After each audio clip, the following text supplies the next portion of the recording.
চলুন আমরা প্রথমে জেনে নিই যে ধর্মগ্রন্থ বা শাস্ত্রে কলিযুগের যে লক্ষণগুলোর কথা বলা হয়েছে সেই লক্ষণগুলোর মধ্যে তিনটি আমি আলোচনা করছি।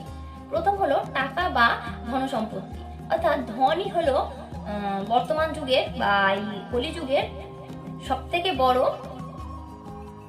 ধর্ম।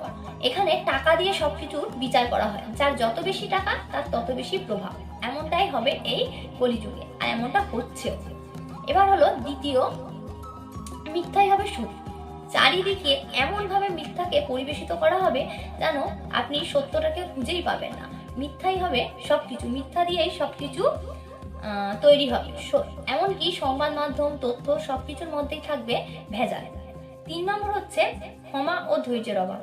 ছোট ছোট কথায় ধৈর্য হারিয়ে ফেলা, ঝগড়া করা, রেগে যাওয়া ইত্যাদি সহ্য করার ক্ষমতা দিন দিন কমে যাওয়া, এইগুলো হলো এই লক্ষণগুলো কলিযুগের লক্ষণ বলে মনে করা হচ্ছে বা শাস্ত্রে বলা হচ্ছে।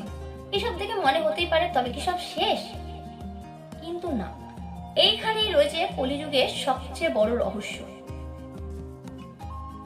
বন্ধুরা, এই কলিযুগকে ত্রাতা যুগ বা সহজ মুক্তির যুগও বলা হয়েছে।